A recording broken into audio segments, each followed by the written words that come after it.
Jésus-Christ, si nous pouvons incliner nos têtes, nous prions. Père éternel, Seigneur, nous te recommandons ces instants. Parle, ô Éternel, nous t'écoutons comme les serviteurs écoutent. Et que ta parole, Seigneur, ne retourne point à toi, ô Éternel, sans avoir accompli ce dont pourquoi, Seigneur, tu as envoyé. Car lorsque ta parole est envoyée, c'est pour un but. Éternel, Seigneur, ce n'est pas par hasard que nous nous retrouvons cet après-midi dans ce lieu. C'est parce que toi, simplement, tu as disposé ce jour, enfin, Seigneur, de verser quelque chose qui va nous transformer, Seigneur, et qui portera de semences et qui sera vie en nous, Éternel, Seigneur. Voilà pourquoi nous te prions maintenant, Seigneur. Permets que ta parole soit proclamée, Seigneur, dans toute liberté, avec autorité et puissance, dans le nom puissant de Jésus-Christ. Nous t'avons ainsi prié. Amen. Alléluia. On est à la journée de la jeunesse. D'autres siècles, quand on dit jeunesse, ils ne connaissent pas ça. Jeunesse. On n'est pas dans le même monde. Chez nous, quand on dit jeunesse, on répond feu. Jeunesse, feu. Jeunesse, feu. Jeunesse, feu, feu, feu, fire. Alléluia. On peut recommencer. Jeunesse. Jeunesse. Jeunesse, feu, feu, feu, fire. Alléluia. Donc là, on sent que, bon, comme le pasteur a dit, tout le monde est jeune. Alléluia. Nous nous retrouvons, nous tous. D'ailleurs, hier, on était pour les ateliers. On participait à un atelier là. J'étais à côté de mes jeunes de Mons. Et la personne qui conduisait l'atelier, il demande à la salle qu'on commence à donner, dire l'âge. On va prendre le plus petit au plus vieux. L'autre dit, moi j'ai 13 ans. Et puis, non, moi j'ai 12. Moins de 12, il n'y en avait pas. D'accord, donc le plus jeune d'entre nous a 12 ans. Et le plus vieux, j'ai regardé tout le monde se tourner vers moi, vous me pointez. Et voilà, donc pour dire, on est tous jeunes. Alléluia. Voilà pourquoi le Seigneur veut nous faire du bien cet après-midi, par sa parole. Si je vais intituler mon message cet après-midi, c'est simplement le verset 5, chapitre 37 du livre des Psaumes, qui dit « Recommande ton sort à l'Éternel, mets à lui sa confiance et il agira. » Bien aimé, comme nous venons de chanter, en son temps. En son temps. Même si les apparences semblent montrer le contraire. Mais moi, je sais. Alléluia. En étant jeune, je sais que mon Dieu agira. Et il interviendra pour moi. Donc nous devons avoir cette assurance et cette confiance. Voilà pourquoi le psaume 37, 5, le titre de prédication dit simplement « Recommande ton sort à l'Éternel. Mets en lui ta confiance et il agira. » Pourquoi? Parce que le verset 12 dit ceci: « Les méchants forment des projets contre les justes et ils grincent des dents contre lui. Le Seigneur se rit du méchant. » Alléluia. Pour dire, recommande ton sort à l'Éternel. Parce que en étant juste, les méchants se lèveront. Ça, c'est inévitable. Ils forment des projets. Mais c'est que moi, je sais en son temps parce que mon Dieu se rit des méchants. Alléluia. Il regarde les projets des méchants, mon Dieu se rit. Voilà pourquoi David peut dire, j'étais jeune, je vieillis, et je n'ai point vu le juste abandonné, ni sa postérité mendiant son pain. Pour nous inviter, nous tous, jeunes dans ce lieu, à mettre notre confiance à l'Éternel.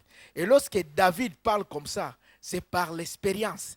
La Bible dit simplement que ceux qui ont l'expérience de la parole de justice, ce sont des hommes faits. Alléluia. Qui sont exercés, dont le jugement est exercé par le discernement de ce qui est bien et de ce qui est mal. Des hommes faits qui ont l'expérience de la parole de justice. Donc quand David parle comme ça, c'est par expérience. Il dit simplement que recommande ton sort à l'Éternel. Appuie-toi sur ton Dieu.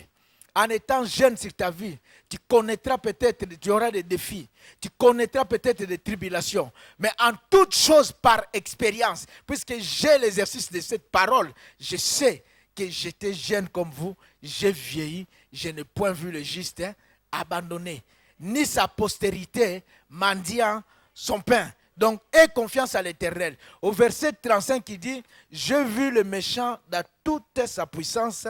Il s'étendait comme un arbre verdoyant. Il a passé et voici, il n'est plus. Je le cherche et il ne se trouve plus. J'ai vu le méchant dans toute sa puissance. » Alléluia. Bien aimé, peut-être la dimension de la méchanceté humaine que tu as vue dans ta vie, c'est tu n'as encore rien vu. Mais David, dans sa vie, dit que j'ai vu le méchant dans toute sa puissance. Alléluia. Au point de t'effrayer, au point de te détruire. Mais il dit que à un moment, lorsque je me tournais, je regardais, il n'est plus. Je cherchais, il ne se trouvait plus. Alléluia. Même le méchant que tu vois aujourd'hui, dans toute sa puissance, demain tu le regarderas, tu ne le trouveras plus. Alléluia. Parce que ton Dieu est là. Alléluia. Parce que ton Dieu agit en son temps. Même si les circonstances semblent montrer le contraire. Mais je sais que mon Dieu agira. Il interviendra pour moi. Je sais qui je suis. Alléluia. Je suis appelé pour l'excellence. Pour manifester la gloire de Dieu. Voilà pourquoi je marche en puissance. Je marche avec pouvoir, force et autorité. Et je parle avec assurance. Parce que je sais en qui je crée. Si nous prenons le livre de 2 Rois au chapitre 18, la Bible nous parle d'Ézéchias.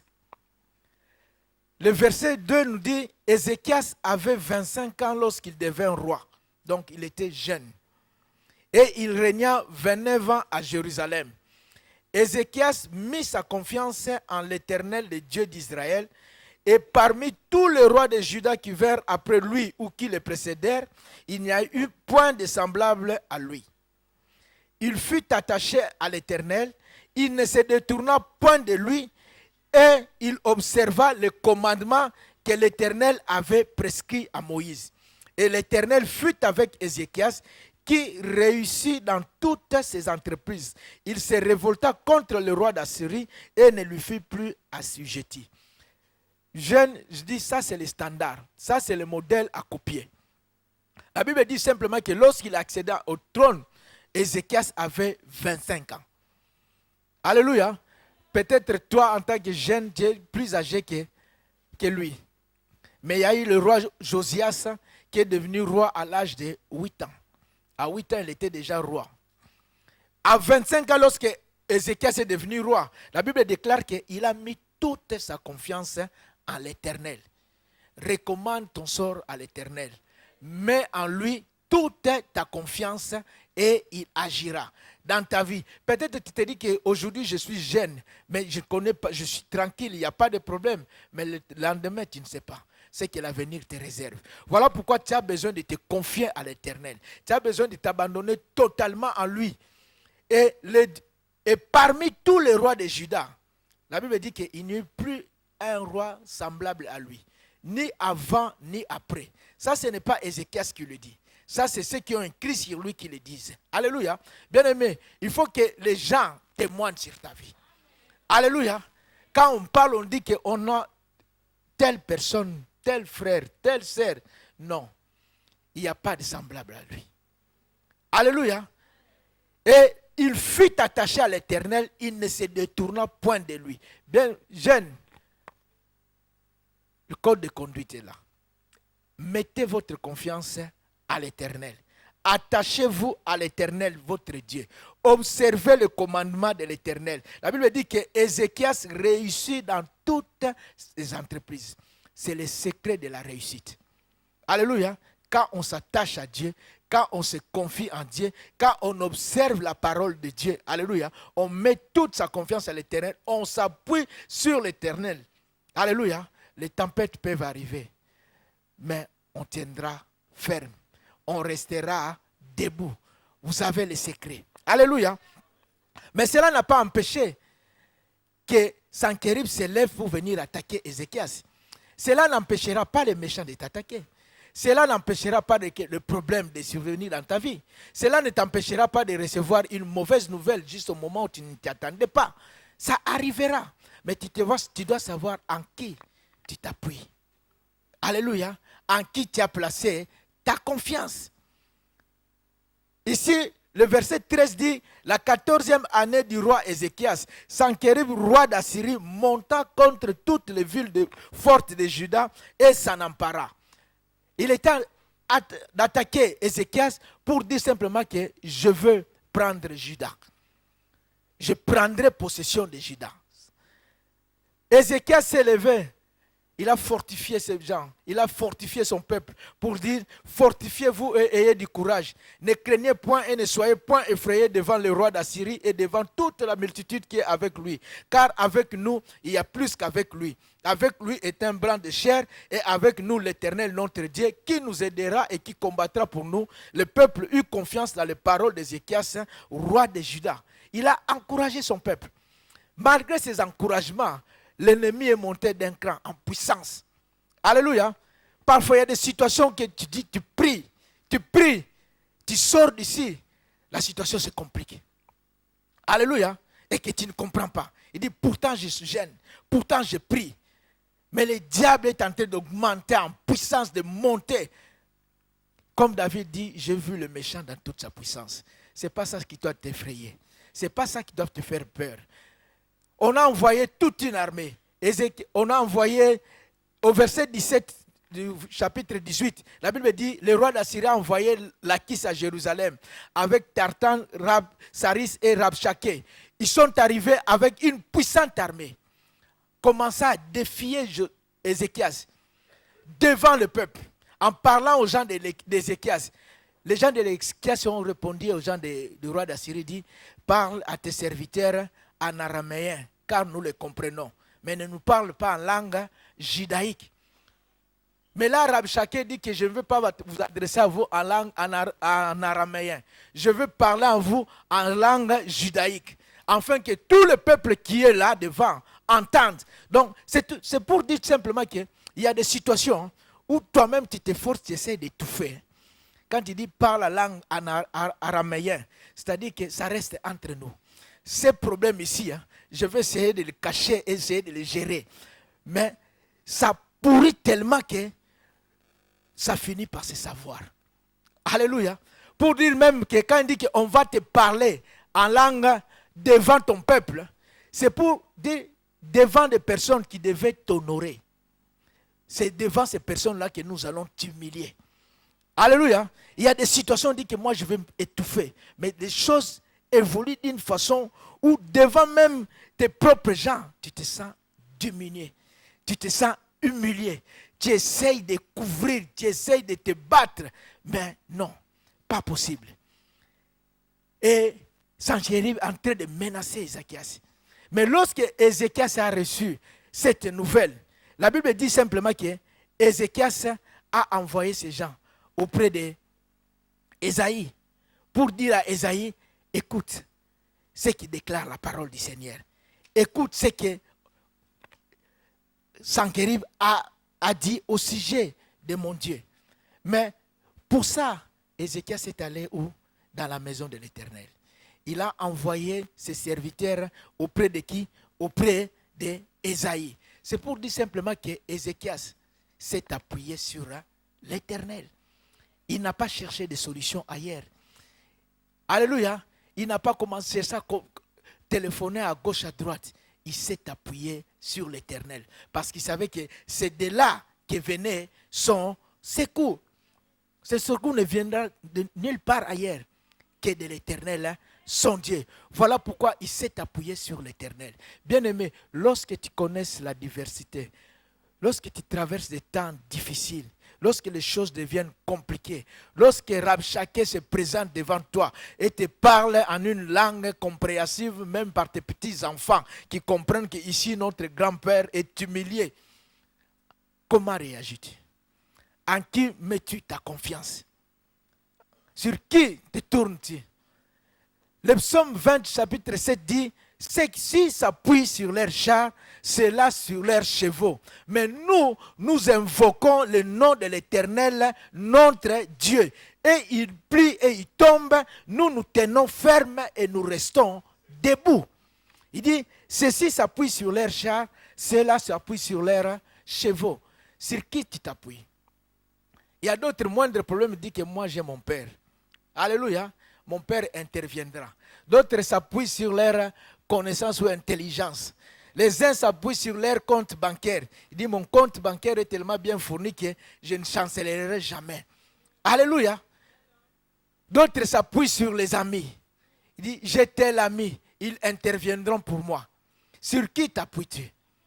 Ésaïe 31, verset 1er dit simplement, malheur à ceux qui descendent en Égypte pour avoir du secours, qui s'appuient sur des chevaux et se fient à la multitude de chars et à la force des cavaliers, mais qui ne regardent pas vers le Saint d'Israël et ne recherchent pas l'Éternel. Il dit, malheur à ceux qui descendent en Égypte pour avoir du secours. Tu descends où pour trouver ton secours? Alléluia. Voilà pourquoi l'Éternel dit dans la bouche de Jérémie, ce peuple a commis un double péché. Il m'a abandonné, moi, qui suis une source de vie, d'eau vive. Alléluia. Pour se creuser des citernes, mais des citernes crevassées qui ne retiennent point l'eau. Alléluia. Pour dire tout simplement, au lieu de se tourner vers l'Éternel, tu es en train de creuser des citernes crevassées. Donc, c'est des solutions faites de mains d'hommes. Peut-être que tu auras une satisfaction, mais une satisfaction temporaire. Une satisfaction éphémère. Alléluia. Or, la vraie délivrance, la vraie solution vient de l'Éternel. Il dit, malheur à ceux qui s'appuient sur la multitude de leurs chars. Parce qu'il dit, l'Égyptien est un homme et non Dieu. Ses chevaux sont chairs et non esprit. Pourquoi il dit, même ton père que tu comptes, l'Égyptien est un homme et non Dieu. Ses chars sont chair et non esprit. Même les héros de ta vie là, tu comptes, tu dis, moi mon mari me défend partout. Même ton mari, tu peux arriver dans une situation, malgré la force physique, hein, alléluia, si tu reçois les coups des attaques spirituelles et que ton mari est charnel, hein, malgré ses biceps, il ne saura rien faire contre toi. Alléluia. Tu seras en train de souffrir là, il n'interviendra pas. Tu comptes, il dit, c'est pour dire tout simplement qu'à chaque situation de notre vie, nous devons appréhender à une dimension spirituelle. Bien-aimés, nous ne devons pas simplement aborder les choses d'une façon charnelle. Il dit, l'Égyptien sur qui tu t'appuies, c'est un homme, ce n'est pas un Dieu. Tu verras que l'homme même est limité. Tu es malade, même ton compte bancaire ne fera rien. Alléluia. Il y a des gens qui décèdent chaque jour, ce n'est pas faute d'argent. Alléluia. L'argent est là, tout est là. Mais plus rien. L'Égyptien, c'est un homme, ce n'est pas un Dieu. Quand l'Éternel étendra ses mains, le protecteur chancellera, le protégé tombera et tous périront. On a vu ceux qui se confiaient sur leurs comptes bancaires, sur les institutions financières. La crise financière est passée par là. Alléluia. Où on disait que ces banques étaient solides. Mais lorsque la crise financière est passée par là, beaucoup des actionnaires ont pleuré. D'autres se sont suicidés. Parce qu'ils avaient placé toute leur confiance là-dedans. Alléluia. Je connais un président africain qui disait, nia, nia, nia. Alléluia. Je mets toute ma confiance, toute mon intelligence sur vous les militaires. Mais lorsque les ennemis l'ont attaqué, les mêmes militaires ont tourné Kazakh. Il est resté seul. Alléluia. Parce qu'il avait mis sa confiance sur ce béret rouge. Alléluia. Il avait mis sa confiance dans ce militaire. Même les propres généraux avaient déjà fui le pays avant que les militaires n'arrivent. Alléluia. C'est ça pour dire que l'homme reste l'homme. Nous devons chaque fois appréhender, aller dans une dimension spirituelle. Je dis, même des situations qui sont gérables pour toi, consulte quand même l'Éternel. Alléluia. Ne décide pas seulement pour décider sans consulter la volonté de Dieu. Voilà pourquoi David, dans Psaume 27, il dit avec confiance, il dit, l'Éternel est ma lumière et mon salut. De qui aurais-je crainte? L'Éternel est le soutien de ma vie. De qui aurais-je peur? Avec confiance. L'Éternel est ma lumière et mon salut. de qui aurais-je crainte? Il est le soutien de ma vie, de qui aurais-je peur? Quand même des méchants s'avanceront contre moi pour dévorer ma chair, ce sont mes persécuteurs et mes ennemis qui chancellent et qui tombent. Les persécuteurs peuvent s'élever. Les ennemis méchants peuvent s'élever et s'avancer contre toi. Mais David avait l'assurance, il dit que quand ils s'avanceront contre moi, ce sont mes persécuteurs et mes ennemis qui chancelleront et qui tombent. Voilà pourquoi l'Éternel te dit que l'Éternel te donne la victoire sur tous tes ennemis qui s'élèveront contre toi.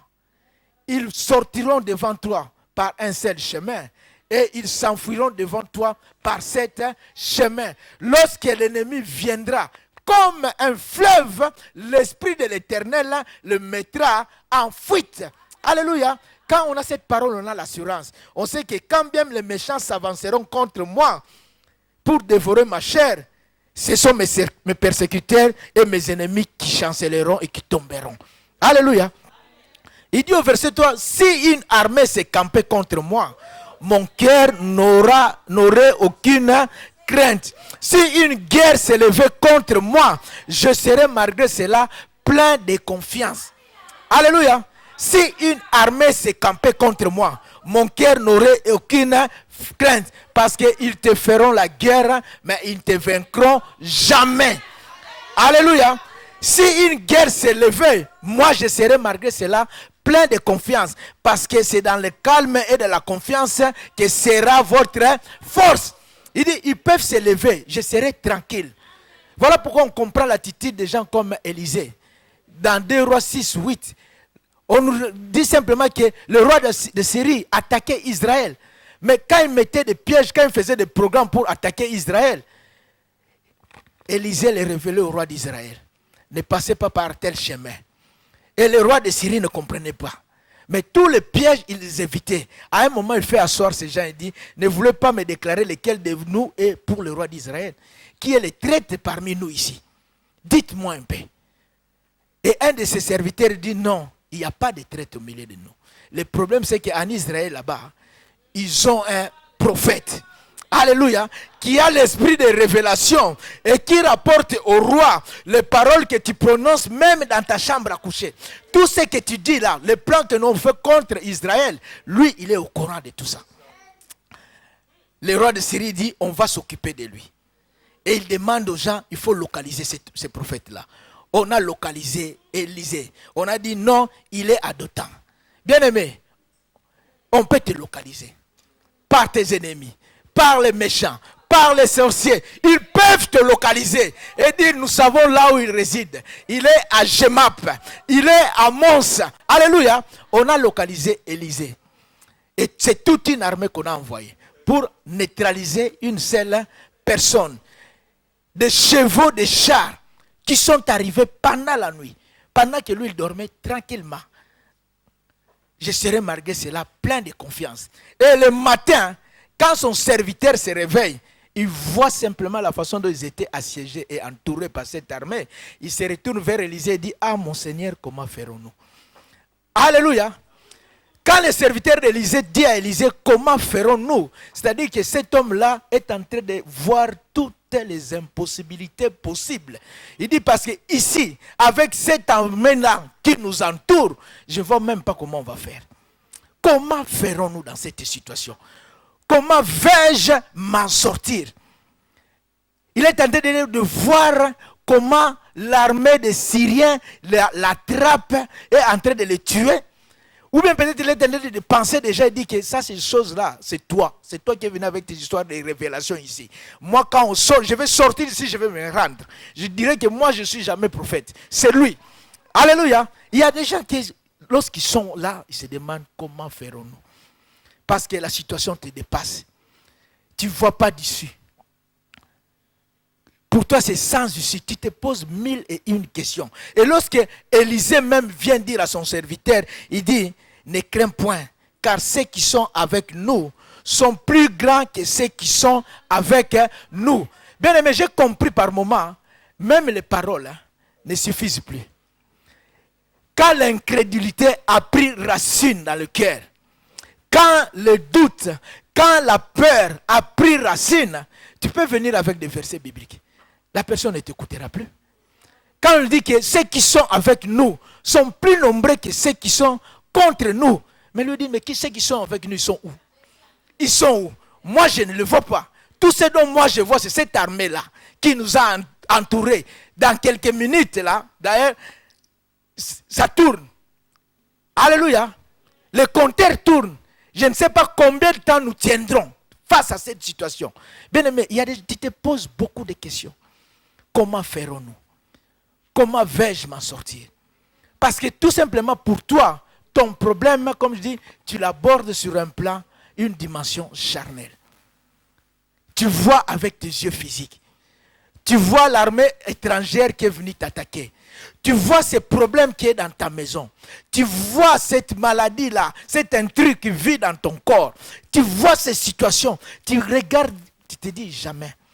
Personne ne s'est en sorti dans cette situation. Alléluia. Comment ferons-nous? Élisa a compris que cet homme est tellement charnel qu'il faut l'amener dans une dimension spirituelle. Voilà pourquoi Élisée a prié pour lui. Il dit, Éternel, ouvre ses yeux pour qu'il voie. Et l'Éternel ouvrit ses yeux et cet homme a vu que la montagne était remplie de chevaux et de chars de feu autour d'Élisée. Nous dit, à un certain moment, il y a des gens, il faut simplement prier pour eux. Pour que Dieu les amène dans une dimension spirituelle. Parce que tant que tu continueras à discuter avec la personne sur une dimension charnelle, la personne voit ce qu'il y a des impossibilités. Il voit la grandeur de son problème. Il voit l'impossibilité, il voit qu'il y a des portes fermées. Mais Élisée a amené cet homme dans une autre dimension spirituelle afin que les écailles dans les yeux tombent et qu'il puisse voir spirituellement.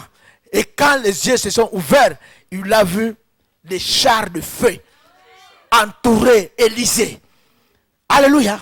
Et qu'il a compris. Bien aimé, cette confiance-là, cette assurance, comme il dit, si une armée s'est campée contre moi, je serai malgré cela plein de confiance. Et nous voyons que Élisée était plein de confiance. Parce qu'il savait en qui il avait cru.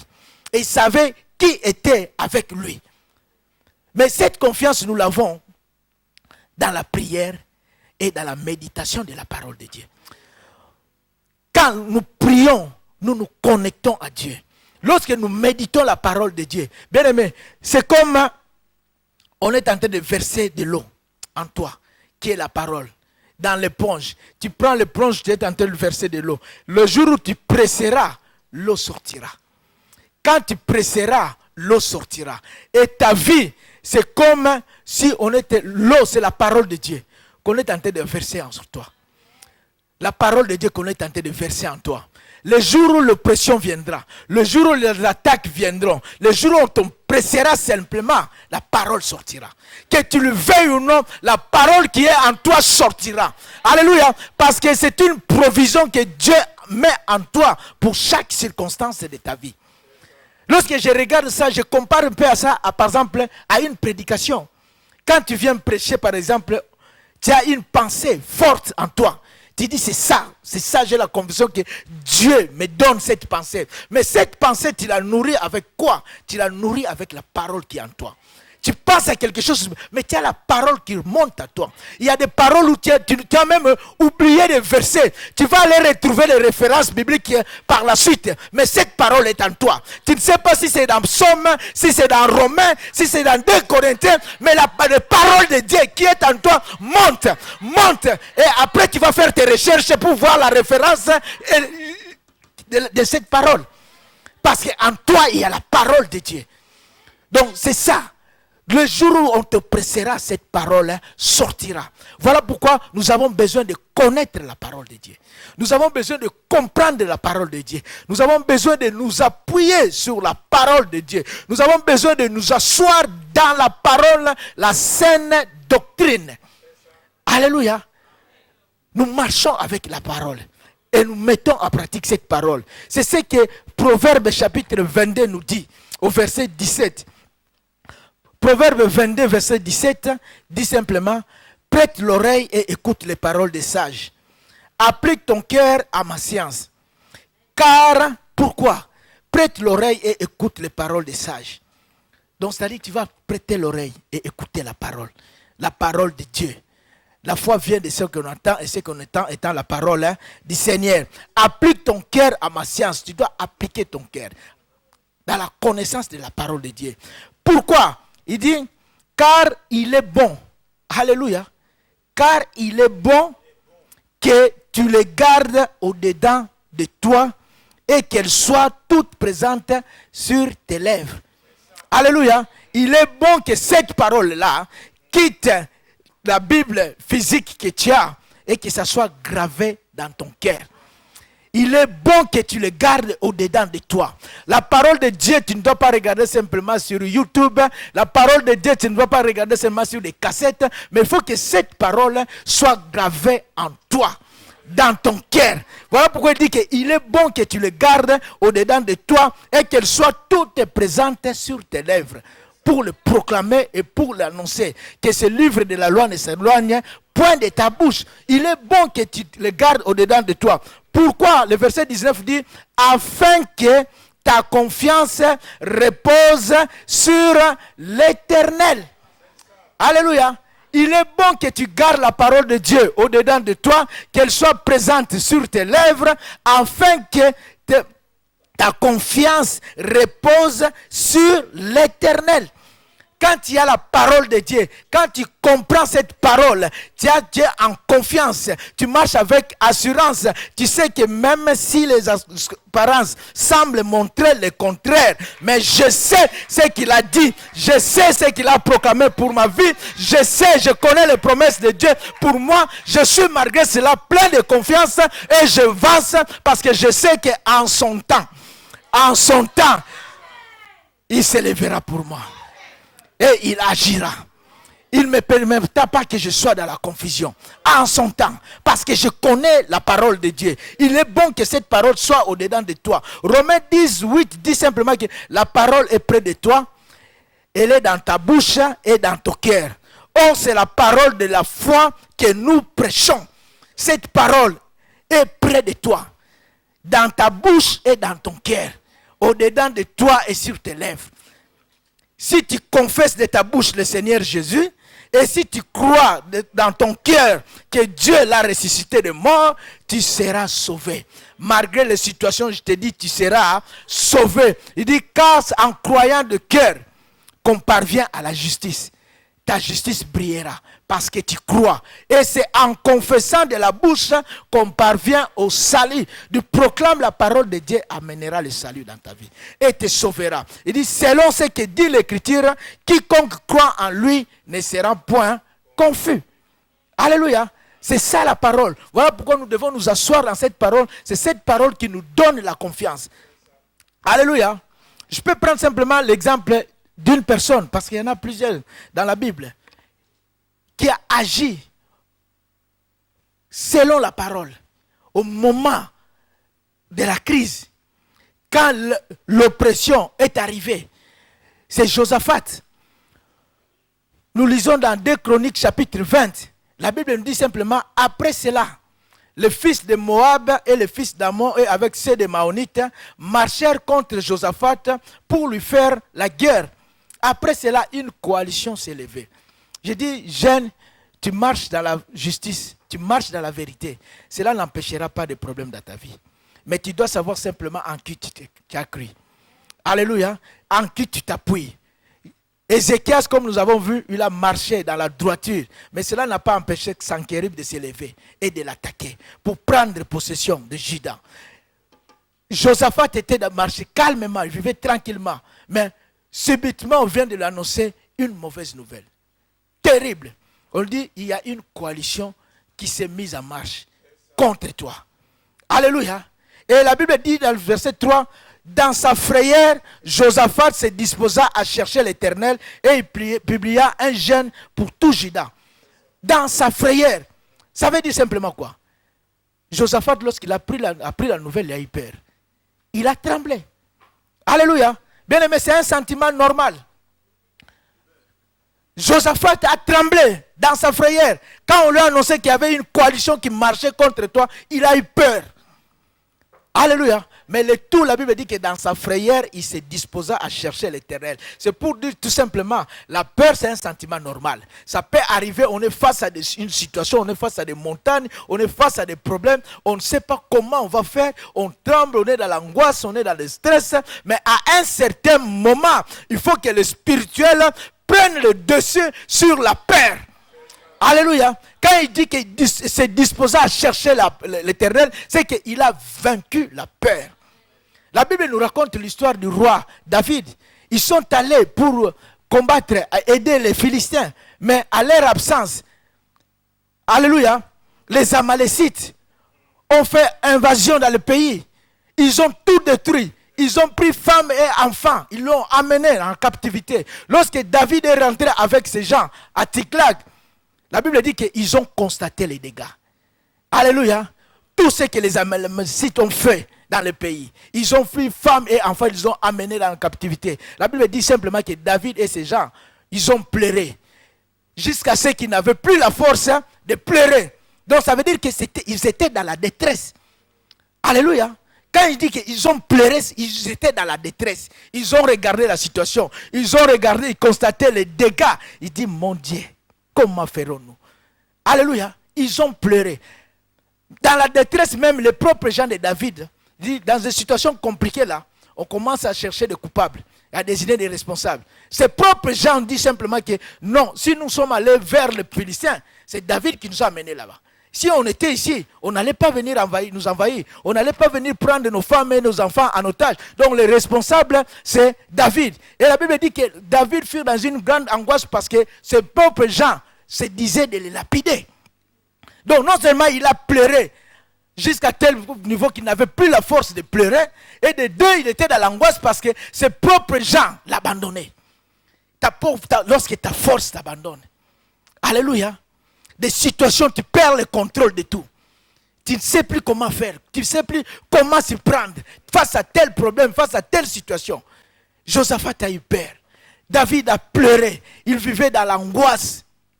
Bien-aimé, parmi les causes ici, la mortalité, premier facteur, c'est le stress. Ce n'est ni la graisse ou autre. Premier, vous trouvez les gens où il a fait un AVC, où il est tombé, mort subite. Premier facteur, c'est la peur, c'est le stress. Parce que les gens sont stressés. Alléluia. Dans ta vie normale, tu es stressé. Dans ton milieu professionnel, tu es stressé. La vie de tous les jours, le problème avec les enfants, tout ceci à gérer, tu es stressé. Et quand tu vis continuellement dans cette oppression-là, quand tu vis continuellement dans la peur, un jour, on attendra tout simplement que tu es tombé, tu es mort. Et nous, comme on aime prendre les raccourcis, on va s'attaquer au diable, aux sorciers. Alléluia. Le problème, ce n'est même pas les sorciers. Le problème, c'est que c'est dans l'état dans lequel tu vivais.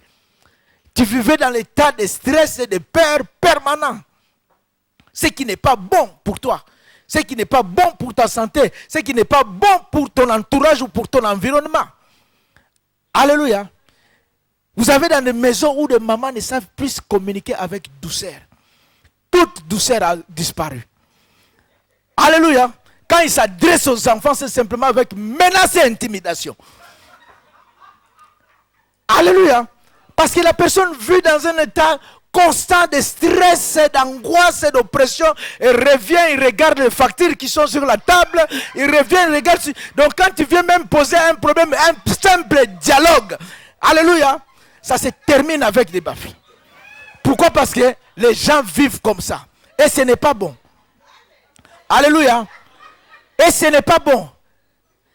Josaphat était dans la peur, mais à un certain moment, la Bible dit qu'il s'est disposé à chercher l'Éternel. C'est-à-dire qu'il est allé au-delà de sa peur.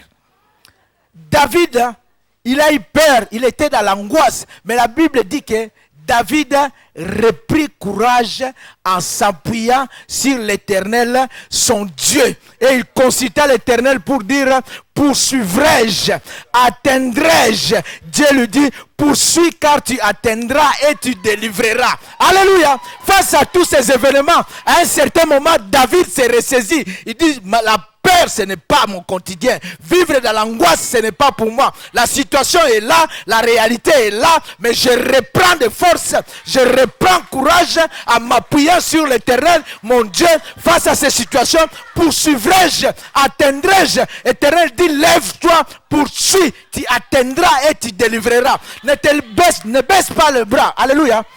Ne te laisse pas vaincre par le stress. Ne te laisse pas vaincre par la peur. Voilà pourquoi l'apôtre Paul, quand il prie pour les Éphésiens, dans Éphésiens 3,16, il dit, je prie pour vous, afin qu'il vous donne, selon la richesse de sa gloire, d'être puissamment fortifié par son esprit dans l'homme intérieur. Alléluia. Il dit, ça, je prie vraiment que selon la richesse de sa gloire, que vous soyez puissamment fortifié par l'Esprit de Dieu dans l'homme intérieur. Parce que quand l'homme intérieur est fortifié, quand l'homme intérieur est puissant, ça va vous permettre de recevoir une énergie nouvelle qui va vaincre le stress, qui va vaincre la peur, qui va vaincre les intimidations, qui vous permettra de rester debout et de continuer à avancer. Alléluia. Parce que la Bible dit simplement que l'esprit est bien disposé, mais la chair est faible. Mais quand l'esprit commence à s'affaiblir, la chair va entraîner l'esprit au suicide. La chair va entraîner l'esprit dans la dépression. Voilà pourquoi nous sommes dans les églises, nous prions, mais au milieu de nous, il y a des gens qui sont en pleine dépression. Alléluia. Il y a des déprimés parmi nous. Parce que ils sont comme ça dans cette situation. Or, nous ne devons pas nous laisser. Voilà pourquoi nous prions réellement. Selon la prière de l'apôtre Paul, que tu sois fortifié par l'Esprit de Dieu cet après-midi, dans l'homme intérieur, que tu reçoives cet après-midi une énergie nouvelle qui te relève de ta peur, qui te relève de ta crainte, qui te relève de tes stress, afin que tu puisses te relever et continuer à marcher. Nous prions vraiment que l'Esprit de Dieu cet après-midi, au milieu de nous, puisse puissamment, selon la richesse de ta gloire, te fortifier à l'homme intérieur. Que ton homme intérieur reçoive l'énergie du Saint-Esprit cet après-midi. Une énergie nouvelle, une énergie puissante, même si tu es en train de trembler face aux situations, que tu puisses reprendre courage comme David. La Bible dit qu'il reprit courage à s'appuyer sur l'Éternel. Reprends courage, mon bien-aimé. Reprends courage, ma soeur. Relève-toi face à ces situations. Relève-toi. Ne te laisse pas vaincre par la peur. Ne te laisse pas vaincre par le stress. Ne te laisse pas vaincre par toutes les situations qui se sont levées contre toi. Reprends courage, redresse-toi. Parce que si l'Éternel est pour toi, qui sera contre toi? Alléluia. Bien-aimé, nous avons besoin de vaincre ces situations. La Bible dit que Josaphat disposa à chercher l'Éternel. Et comme je vous parlais, il faut connaître la parole de Dieu. Que fit Josaphat? Josaphat réunit le peuple à Jérusalem dans la maison de l'Éternel. Les peuples sont venus de partout jusqu'à Jérusalem. Ça, c'est la première chose. Deuxième chose, Josaphat pria. Et dans sa prière, 2 Chroniques 20, verset 6, Josaphat dit, Éternel Dieu de nos pères, n'es-tu pas Dieu dans les cieux et n'est-ce pas toi qui domines sur tout le royaume des nations? N'est-ce pas toi qui as en main la force et la puissance et que nul ne peut résister? N'est-ce pas toi, ô notre Dieu, qui as chassé les habitants de ce pays devant ton peuple d'Israël et qui l'a donné pour toujours à la postérité d'Abraham qui t'aimait? Josaphat commence à louer l'Éternel. Bien-aimé, une coalition est en train de s'avancer contre lui. Il réunit le peuple, mais la première des choses, il loue l'Éternel. Il loue Dieu. Il dit, Dieu, c'est toi qui es le Dieu dans les cieux. C'est toi qui domines sur toutes les nations de la terre. C'est toi qui, dans ta main, il y a la force et la puissance. Nul ne peut te résister. Tu es notre Dieu. Bien-aimé, dans l'adversité, loue l'Éternel. Adore ton Dieu. Tu ne peux pas chaque fois, tu rentres ici en pleurant, tu pars en pleurant. Tu ne fais que pleurer, te lamenter, pleurer. À un certain moment, face à l'adversité, tu loues ton Dieu. Tu bénis le nom de l'Éternel. Tu chantes des cantiques à ton Dieu. Parce que la Bible dit simplement que Dieu a dit à Moïse, rassemble le peuple à Ber et je leur donnerai de l'eau. Quand Moïse a rassemblé le peuple à Ber, là, la Bible dit qu'Israël chanta des cantiques à l'Éternel. Il dit, monte puis monte, monte puis monte, puis que le prince ont creusé, puis que les gens des nations ont creusé avec les sceptres et les bâtons. Monte puis monte. Bien aimé, c'est puissant. Devant des puits ensablés. Alléluia. Dieu dit, rassemble le peuple. Et là, à Ber, je vais donner de l'eau. Ils se sont rassemblés là. Mais le puits était ensablé. Face au puits ensablé, ils chantèrent des cantiques. Bien aimé, face aux situations ensablées de ta vie, commence à chanter des cantiques. Commence à louer l'Éternel. Même si ce n'est pas encore ça, tu bénis l'Éternel. Monte puis monte. Tu adores ton Dieu. Tu le glorifies. Tu l'exaltes. Alléluia. Ils ont chanté des cantiques à Ber. Voilà pourquoi Josaphat, quand il réunit le peuple dans la maison de l'Éternel, il a adoré son Dieu. Il a loué son Dieu. Après avoir adoré et loué, il a rappelé à Dieu la parole. Alléluia. Il dit à Dieu au verset 9, il dit, c'est toi qui l'as dit. S'il nous survient quelque calamité, l'épée, le jugement, la peste ou la famine, nous nous présenterons devant toi et devant cette maison. Car ton nom est dans cette maison. Nous crierons à toi du sein de notre détresse et tu exauceras et tu sauveras. Alléluia. Il est tenté de rappeler à Dieu, il dit, c'est toi, ce n'est pas moi. C'est toi qui as dit, s'il nous survient des calamités, l'épée, les jugements, nous nous présenterons dans ta maison. Pour dire que nous sommes dans ta maison. Alléluia. Nous crierons à toi au sein de notre détresse et tu exauceras et tu nous sauveras. Alléluia. Après avoir rappelé à Dieu la parole du Seigneur, il présenta le problème. Il dit, Seigneur, regarde. Alléluia. Cette multitude qui s'avance contre nous. Nous sommes sans force devant cette multitude. Et nous savons que faire. Mais nos yeux sont sur toi. Alléluia. Nos yeux sont sur toi. Mais pourquoi Josaphat fait ça? Josaphat fait parce qu'il avait en lui la parole de Dieu. Et il savait qu'au moment du dédicace du temple, Salomon a prié. Alléluia. Salomon a prié en demandant simplement à Dieu. Il dit, quand le ciel sera fermé et qu'il n'y aura point de pluie à cause de leurs péchés contre toi, s'ils prient dans ces lieux et rendent gloire en ton nom, et s'ils se détournent de leurs péchés parce que tu les auras châtiés, exauce-les de cieux, pardonne les péchés de tes serviteurs et de ton peuple d'Israël. Il dit, quand la famine, la peste, la rouille, la nielle, les sauterelles d'une espèce ou d'une autre seront dans le pays. Quand l'ennemi assiégera ton peuple dans son pays, ils étaient assiégés. Dans ses portes, quand il y aura des fléaux ou des maladies quelconques, car ce que nous prierons dans ces lieux, exauce-le des cieux, du lieu de ta demeure et pardonne, que tes yeux soient ouverts dans ces lieux. Alléluia. Ça c'était la parole, ça c'était l'intercession et la prière de Salomon. Mais la Bible dit, au 2 Chroniques chapitre 7, Dieu vient. Lorsque Dieu est venu auprès de Salomon pour lui dire, j'ai exaucé ta prière. Il dit, j'ai exaucé ta prière. Mes yeux, l'Éternel dit à Salomon, mes yeux seront ouverts dans ces lieux, nuit et jour. Alléluia, nuit et jour. Et si mon peuple, sur qui est invoqué mon nom, s'humilie, prie et cherche ma face, et s'il se détourne de ses mauvaises voies, je l'exaucerai des cieux, je lui pardonnerai son péché et je le guérirai son pays. Alléluia.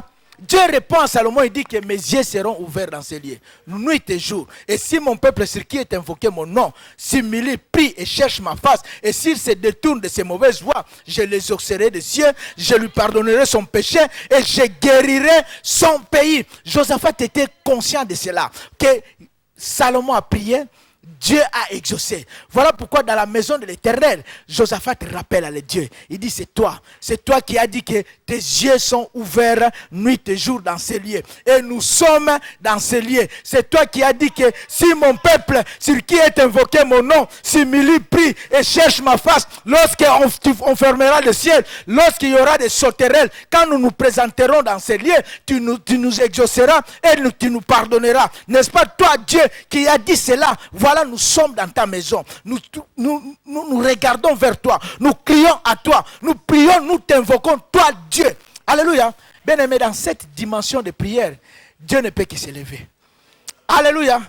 Dieu ne peut que s'élever. Il ne peut pas rester insensible par rapport à cette prière. Alléluia. On prie par rapport à la parole et on lui rappelle sa parole. On rappelle ce que Dieu a dit dans la présence du Seigneur. Seigneur, tes yeux sont dans ce lieu et nous sommes là. Nous nous présentons devant toi. Alléluia. Bien-aimé, la parole ne peut que sortir. La réponse de l'Éternel ne peut qu'arriver. Voilà pourquoi Dieu envoya une parole à Ézéchias, à Josaphat pour lui dire, ne craignez point et ne vous effrayez point devant cette multitude qui s'avance contre vous. Ce ne sera pas vous qui combattrez, ce sera Dieu, ça sera moi. Vous n'aurez point à combattre dans cette affaire. Bien aimé, dans cette situation, l'Éternel dit, puisque tu t'es appuyé sur moi, ne t'effraie plus, ne t'inquiète plus, tu n'auras pas à combattre dans cette affaire. Mais présente-toi simplement dans la présence du Seigneur, dans la maison de l'Éternel, et tu verras la délivrance que l'Éternel t'accordera. Face à ces problèmes, dans cette affaire, tu verras la délivrance. Waouh! Bien aimé, lorsque Ézéchias est sorti avec de telles bonnes paroles comme ça, il reprit confiance. Alléluia! Il reprit confiance. Il se présenta devant son peuple pour leur parler avec confiance et assurance. Il leur a dit simplement, confiez-vous à l'Éternel et vous serez affermis. Confiez-vous à ses prophètes et vous réussirez. Alléluia!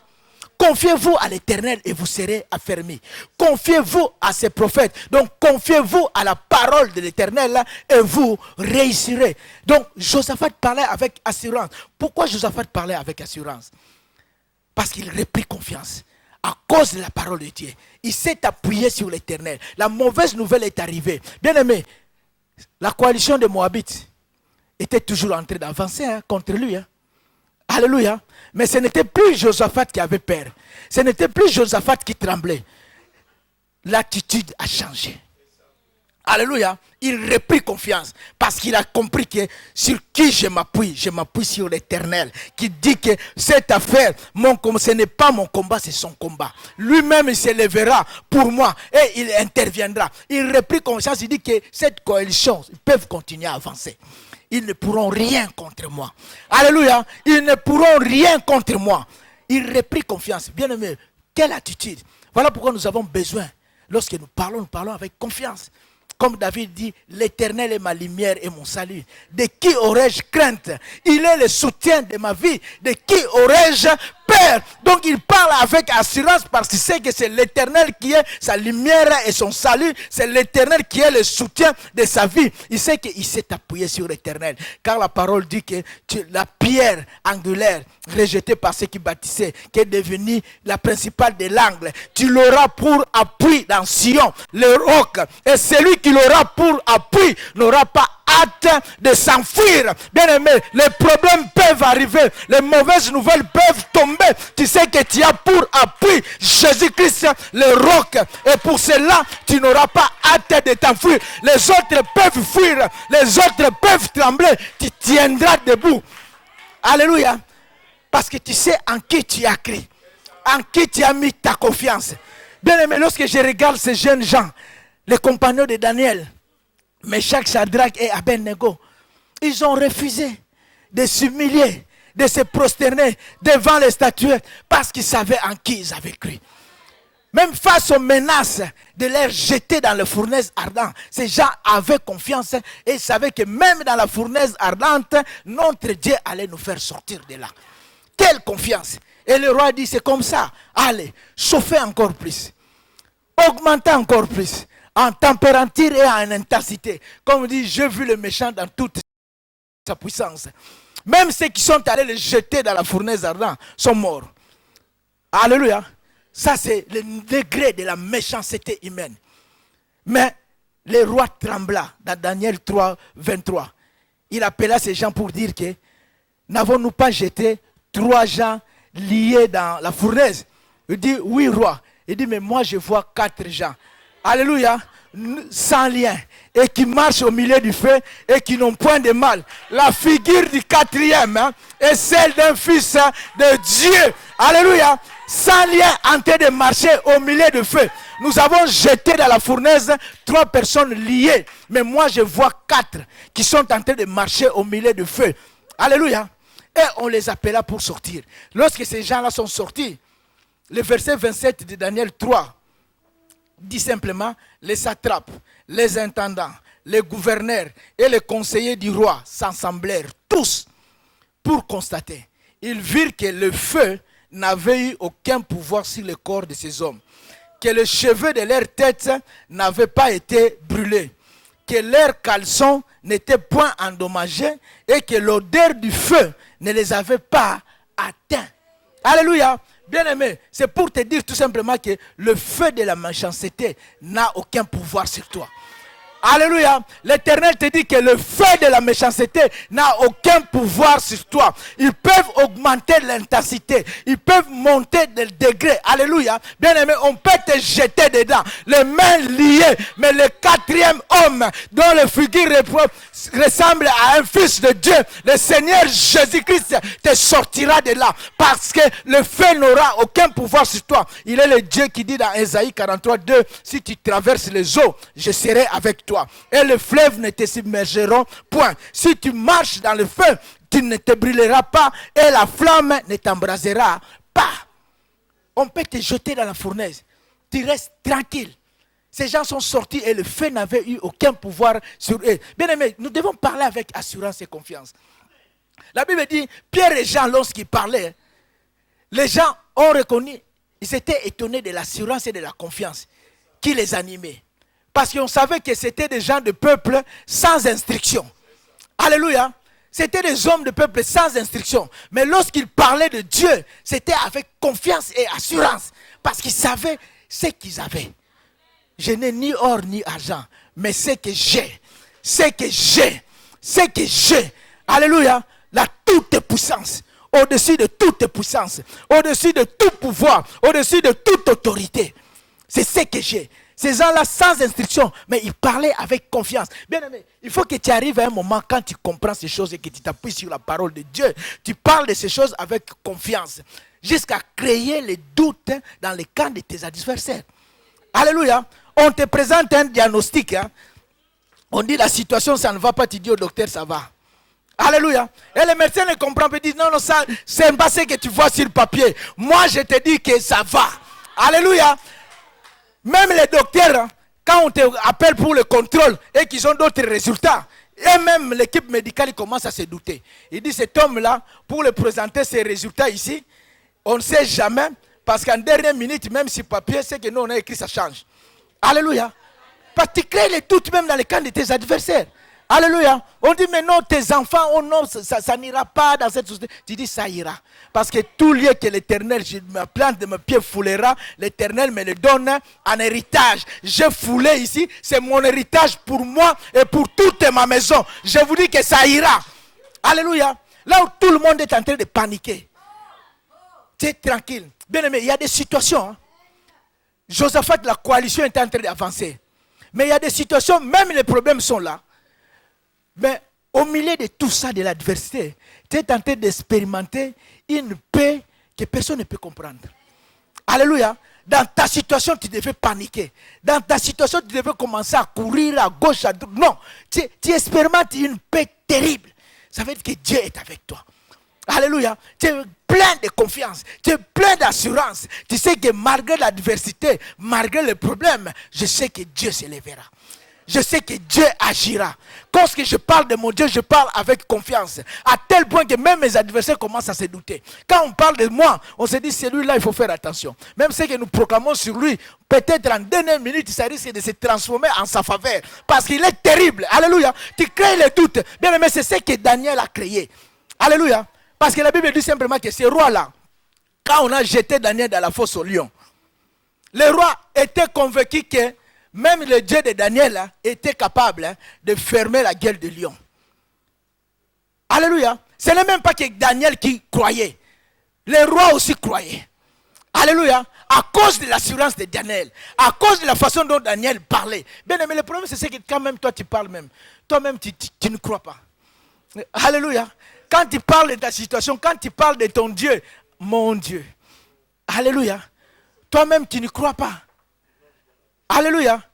J'ai vu des situations terribles dans l'église. Il y a une sœur, vous allez prier pour elle.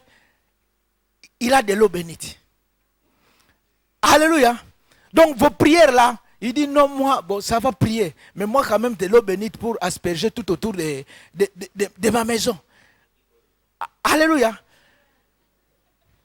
Le problème c'est toi, il faut parler avec assurance. Pourquoi? Parce que oui, on a jeté Daniel dans la fosse au lion.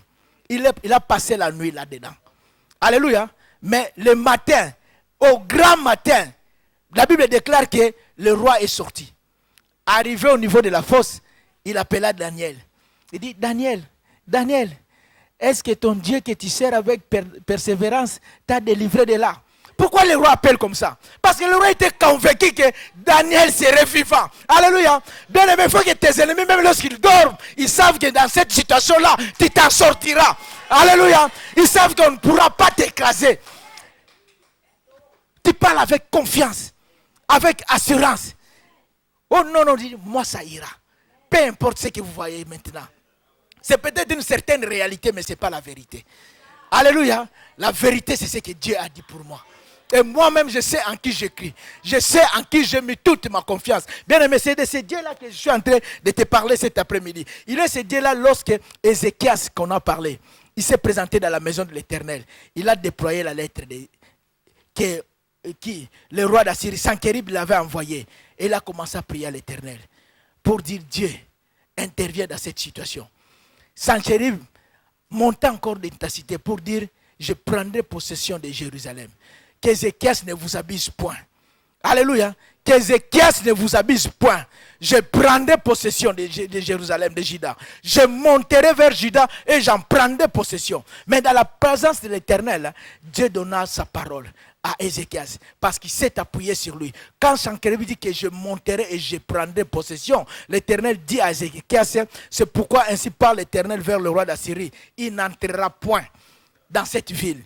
Il ne lancera point de traits. Il ne lui présentera point de bouclier. Il ne levera point de retranchement contre elle. Il s'en retournera par le chemin par lequel il est venu. Il n'entrera point dans cette ville, dit l'Éternel. Je protégerai cette ville pour la sauver à cause de moi et à cause de David, mon serviteur. Alléluia. Sanchérib dit, je vais entrer, je vais prendre possession. Mais l'Éternel te dit, face à cette situation-là, face à cette menace, il te dit dans ta vie, Sanchérib n'entrera point.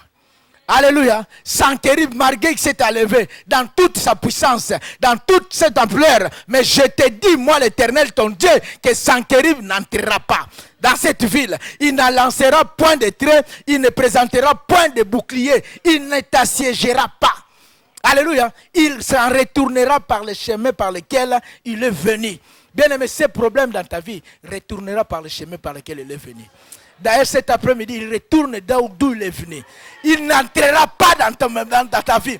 Il n'entrera pas dans ta maison. L'Éternel dit que le malheur ne t'atteindra pas. Et le fléau ne s'approchera point de ta tente. Sache que Sanchérib n'entrera pas. Il ne présentera pas de bouclier. La guerre que tu es en train de t'imaginer qu'il y aura guerre dans cette situation, Dieu dit que tu chercheras Sanchérib et tu ne le trouveras plus. Le méchant que tu vois, il va retourner par le chemin par lequel il est arrivé. Et la Bible dit que l'ange de l'Éternel est venu, il a frappé Sanchérib et son armée.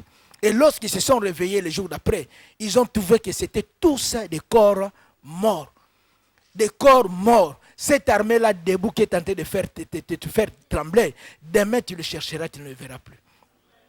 Cette maladie-là qui était dans ton corps, demain tu chercheras, on fera des analyses, tu ne le verras plus.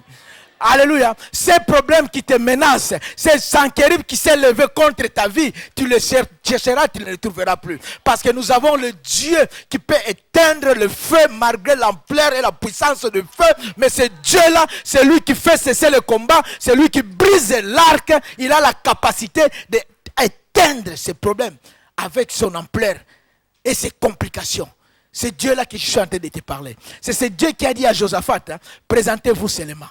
Lorsque Josaphat se sont présentés, ils ont commencé à marcher en louant l'Éternel. Alléluia. Pendant que cette coalition arrivait, Dieu a mis une embuscade. Il y a eu un peuple qui les attaquait. Pendant qu'ils sont allés occuper à se battre avec ce peuple-là, quand ils ont fini de se battre contre ce peuple, ils s'aidèrent les uns et les autres à se détruire. Ils s'aidèrent les uns et les autres à se détruire entre eux. Ça veut dire tout simplement que Dieu a mis la confusion au milieu d'eux. Voilà pourquoi je te dis tout simplement que cette coalition qui s'est dressée contre toi, Dieu met la confusion au milieu d'eux. Alléluia. Dieu met la confusion au milieu d'eux. Alléluia. Ils se passeront entre-temps à se détruire eux-mêmes. À se détruire eux-mêmes. Parce qu'il dit que lorsqu'ils se sont levés, c'était tous des cadavres par terre. Ézéchias a vu cette armée-là, c'était tous des corps morts. Josaphat a vu cette armée-là, c'était tous des cadavres étendus à terre. C'est ça la situation que Dieu te présente. Il te dit que ces problèmes-là, que tu as peur, c'est comme ça que ça se présentera. Comme David dit dans Psaume 37, je vis le méchant dans toute sa puissance, puis je le cherchais, je ne le trouvais plus. Alléluia. Cette situation que tu vois dans toute sa puissance, tu vas le chercher, tu ne le trouveras plus. Car l'Éternel s'élève pour toi. Alléluia. Bien aimé, le lieu où il s'est présenté la vallée de Beraka pour raconter cette coalition, c'était le lieu de la bataille. Mais Dieu a transformé ce lieu-là. C'est devenu un lieu de la bénédiction. Parce que quand ils sont arrivés, ils ont trouvé qu'ils s'étaient entretués entre eux. Il n'y avait que des richesses, des provisions. Ils mirent 3 jours à ramasser. Alléluia. Là où tu croyais que tu allais être détruit, tu vas ramasser. Tu vas ramasser à cause de l'Éternel ton Dieu. Là où était le lieu de rendez-vous pour ta mort, pour ta destruction, tu vas ramasser ta bénédiction. Tu vas ramasser la gloire de Dieu. Tu vas ramasser la gloire de Dieu. Tu passeras ton temps à ramasser. Et l'Éternel dit que Josaphat, le royaume de Josaphat fut tranquille, car l'Éternel lui donna du repos de tous côtés. Alléluia. Il faut que tu expérimentes la tranquillité, le repos de Dieu. Que Dieu te donne le repos de tous côtés. De tous côtés, face à tout ce qui se présente à toi. Face à tes ennemis du nord, Dieu te donne le repos. Tes ennemis du sud, Dieu te donne le repos. Tes ennemis d'est et d'ouest, Dieu te donne le repos. Face à tes ennemis visibles et invisibles, Dieu te donne le repos. Alléluia. Voilà pourquoi. Lève-toi simplement par rapport à cette situation. Nous commençons à invoquer l'Éternel, notre Dieu. Oh, nous invoquons l'Éternel, notre Dieu. C'est lui qui fait cesser le combat. Oh, alléluia. Si les jeunes, pendant que nous sommes en train de prier, si les jeunes peuvent sentir simplement que Dieu s'élève, que Dieu s'élève dans cette situation, que Dieu s'élève dans ton problème, que Dieu s'élève, oh, alléluia. Nous voulons prier cet après-midi, que Dieu s'élève. Parfois, peut-être tu es en train de te poser pour te dire comment ferons-nous? Comment ferons-nous? Tu vois les impossibilités, tu vois les montagnes qui se sont présentées. Bien aimé, commence à prier. Commence à prier parce que l'Éternel qui dit, s'il nous surviennent les calamités, s'il nous surviennent des sauterelles, des problèmes, nous nous présenterons dans cette maison et devant toi. Éternel, cet après-midi, nous nous présentons, Seigneur, dans ta maison et devant toi, ô Éternel. Tu dis que je glorifierai le lieu où reposent mes pieds, la maison de ma gloire. Tes yeux seront toujours ouverts nuit et jour dans cette maison. Éternel, nous sommes devant toi avec ton peuple cet après-midi. Élève-toi, Père. Élève-toi, Père. Vois ceux qui sont tourmentés, ceux qui se posent les questions. Comment ferons-nous? Ils ne voient que des impossibilités. Seigneur, ils voient, oh Éternel, Seigneur, des voies sans issue. Ils ne comprennent pas, Seigneur, comment ça sortir. Éternel, élève-toi. C'est toi le Dieu qui s'est levé pour Élisée. C'est toi, tu es le Dieu qui s'est levé pour Ézéchias. Tu es le Dieu qui s'est levé pour Josaphat. Tu es notre Dieu. Tu es notre Dieu. Tu es notre Dieu. La puissance et la force est dans ta main. Tu es le Dieu qui domine sur toutes les nations. Éternel, il est vrai, Seigneur, qu'ils ont vaincu les autres rois. Mais ce n'étaient pas des rois. C'était des objets faits de mains d'hommes. Et toi, tu es le Dieu vivant. À toi repose la force et la domination. C'est toi que nous invoquons cet après-midi. C'est toi que nous crions cet après-midi. Élève-toi, Père. Élève-toi au milieu de ce sein. Élève-toi dans ces lieux. Éternel, tu connais la situation de tout et chacun. Tu connais les problèmes de tout et chacun. Tu vois là où l'angoisse a pris racine. Tu vois là où l'incrédulité a pris racine. Tu vois où la peur a pris racine. Éternel, nous chassons du milieu de nous, Seigneur, dans ces lieux. Tout esprit de dépression, nous chassons, Seigneur, cet après-midi. Tout esprit, Seigneur, de suicide, nous chassons, Seigneur, la peur, l'angoisse et le stress. Cet après-midi, au milieu de tes enfants, nous chassons l'angoisse, la peur et le stress. Au nom de Jésus, au nom de Jésus, au nom de Jésus, au nom de Jésus, nous te prions, Éternel, que ton peuple soit, Seigneur, selon la richesse de ta gloire, puissamment fortifié par ton esprit dans l'homme intérieur. Une énergie nouvelle, une puissance nouvelle qui redresse tes enfants qui marchaient longtemps courbés. Éternel Dieu de victoire, Seigneur, une puissance nouvelle, une force nouvelle qui nous permet, oh Éternel, de reprendre courage, là où nous avons baissé les bras, là où nous avons abandonné, là où, Seigneur éternel, nous étions vaincus par la peur, par l'angoisse, par le stress. Éternel, ta puissance, l'Esprit de Dieu au milieu de nous cet après-midi, l'Esprit de Dieu au milieu de nous cet après-midi, l'Esprit de Dieu. L'Esprit de Dieu, Saint-Esprit de Dieu, Saint-Esprit de Dieu, Saint-Esprit de Dieu, Saint-Esprit de Dieu, Saint-Esprit de Dieu, Saint-Esprit de Dieu, Saint-Esprit de Dieu, Saint-Esprit de Dieu, Saint-Esprit de Dieu, communique une force nouvelle, une puissance nouvelle qui relève ton peuple, qui relève tes enfants, Seigneur, qui relève tes peuples, une puissance nouvelle, que nous soyons fortifiés, Seigneur, dans l'homme intérieur, dans l'homme intérieur, dans l'homme intérieur, dans l'homme intérieur. Seigneur, ta puissance, l'Esprit de Dieu circule. Oh, alléluia. Éternel, nous te présentons les situations.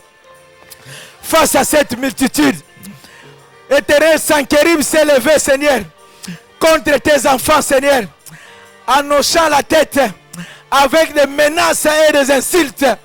Ne te lèveras-tu pas, Éternel Dieu de victoire? Moab et Ammonite, Seigneur, se sont ligués, Éternel, contre tes enfants. Et ils font marche, Éternel.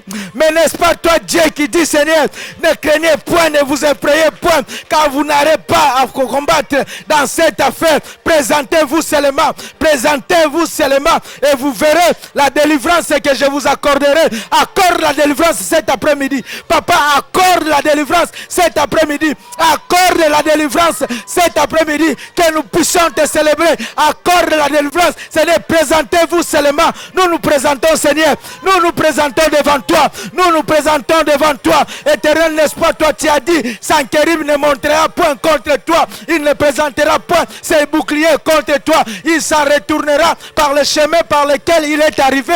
Éternel Dieu puissant, Sankérib ne montera pas. Nous sommes en train de proclamer, Sankérib ne montera pas contre ton peuple. Sankérib n'attaquera pas tes enfants, Éternel. Seigneur, Sankérib ne présentera pas ses boucliers contre ton peuple. Il s'en retourne par le chemin par lequel il est arrivé, comme un fleuve, l'Esprit de l'Éternel met en fuite, comme un fleuve, l'Esprit de l'Éternel met en fuite, ô Éternel de la victoire, comme un fleuve, les ennemis, les méchants, l'Esprit de l'Éternel met en fuite. Saint-Esprit, souffle au milieu de nous, souffle, qu'il y ait la confusion, parce qu'il viendra contre nous par un seul chemin, ils s'enfuiront par sept chemins. Éternel, qu'il y ait la confusion, la débandade, Seigneur, celui qui repose en toi sa confiance ne sera point confondu, Seigneur, la confusion dans le camp de l'ennemi, la confusion, ô Éternel, Seigneur, la confusion, oh Dieu s'élève,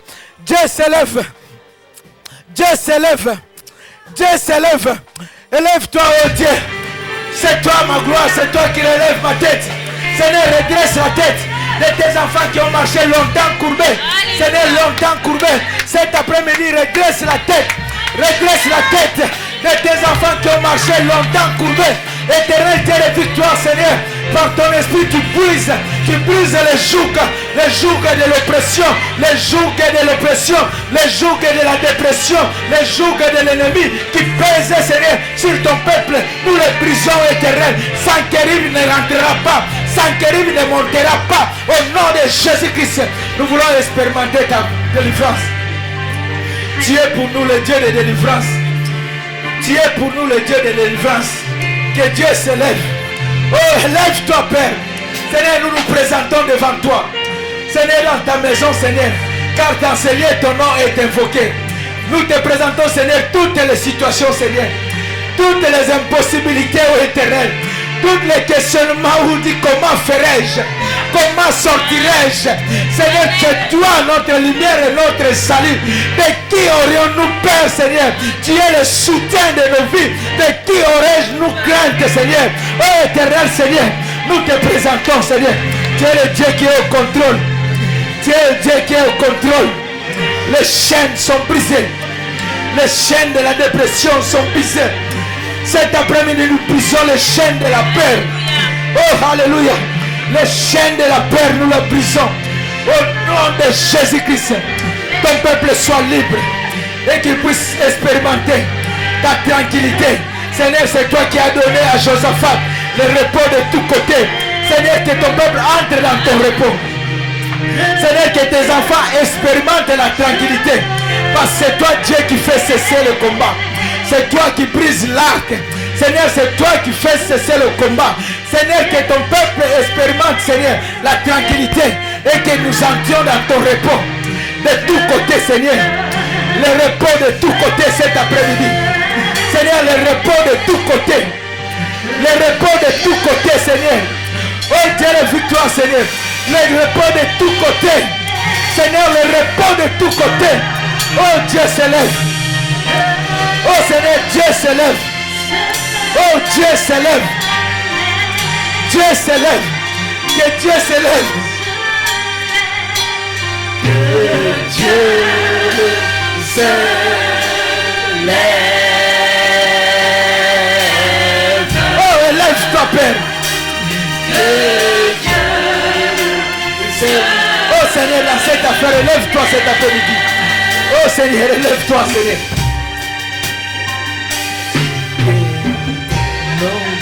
Alléluia, que Dieu se lève, Seigneur. Que Dieu se lève. Alléluia, Seigneur. Toi, tu vois, Seigneur. Vois cette multitude, Seigneur. Cette multitude qui s'avance contre nous. Nous sommes sans force et nous ne savons que faire. Mais les yeux sont fixés sur toi. Nos yeux sont fixés sur toi. Nos yeux sont fixés sur toi. Oh éternel Seigneur, au milieu de nous tu vois toutes choses. Oh Seigneur, tous ceux qui se lèvent contre ton peuple, tous ceux qui se lèvent contre tes enfants. Seigneur, nous sommes sans force. Nous savons que faire. Mais nos yeux sont fixés sur toi. Nos yeux fixés sur toi. Et toi mon roi, toi mon bouclier. Oh yes. C'est Dieu, c'est toi qui relève nos têtes. Relève nos têtes cet après-midi. Oh Jésus, comme mon bouclier. Tu es ma gloire, tu relèves ma tête. Oh Seigneur, redresse la tête, Seigneur. C'est toi qui relèves nos têtes, Seigneur. Oh, oh. Toi mon roi, toi mon bouclier. Tu es notre gloire, Seigneur. C'est toi qui relèves nos têtes cet après-midi, Seigneur. C'est toi qui relèves nos têtes cet après-midi, Seigneur. Oh Jésus, nous nous présentons devant toi, Seigneur. Nous nous présentons devant toi, Seigneur. Oh Jésus, les chaînes sont brisées. Les chaînes sont brisées. Les chaînes de la dépression sont brisées. Les chaînes de la peur sont brisées. Les chaînes de l'angoisse et de l'inquiétude sont brisées. Oh Jésus.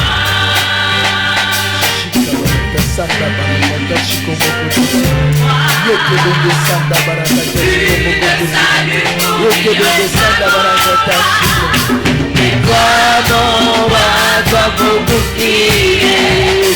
es ma droite, tu relèves ma tête. Et comme mon roi, comme mon bouclier. Tu es ma droite, tu relèves ma tête. Comme mon roi, comme mon bouclier. Tu es ma droite, tu relèves ma tête. Comme mon roi. Oh Seigneur, relève nos têtes. Relève cet après-midi, Seigneur. Relève cet après-midi par ta puissance. Oh Jésus. Oh Jésus. Élève-toi, Père, Seigneur. Élève-toi, Seigneur.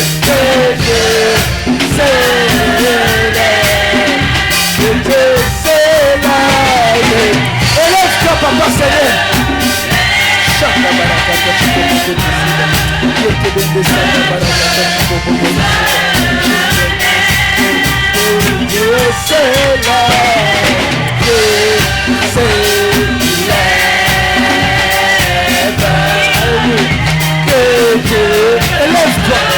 élève-toi, Seigneur. Élève-toi, Seigneur. Élève-toi, Père. Élève-toi, Seigneur, cet après-midi. Nos yeux sont fixés sur toi. Nous invoquons l'Éternel des armées.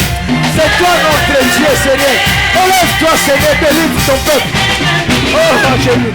Les ennemis sont dispersés. Oh, alléluia. Dieu existe des de joie. Ils se réjouissent avec. Oh, Dieu a triomphé puissamment. Yes, yes. C'est ça, c'est ça. Oh Seigneur, triomphe cet après-midi. C'est toi qui triomphes, Seigneur. C'est toi qui triomphes cet après-midi. Au milieu de nous, tu es le Dieu qui triomphe. C'est Dieu. Alléluia, Seigneur. Jésus, Dieu a triomphé puissamment. Alléluia, Seigneur, tu triomphes. Élève-toi, Seigneur. Jésus, Seigneur. Oh Seigneur, élève-toi, Seigneur. Élève-toi au milieu de nous, Seigneur. Tu es Dieu, Seigneur. Élève-toi, Père.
puissant, Dieu vivant.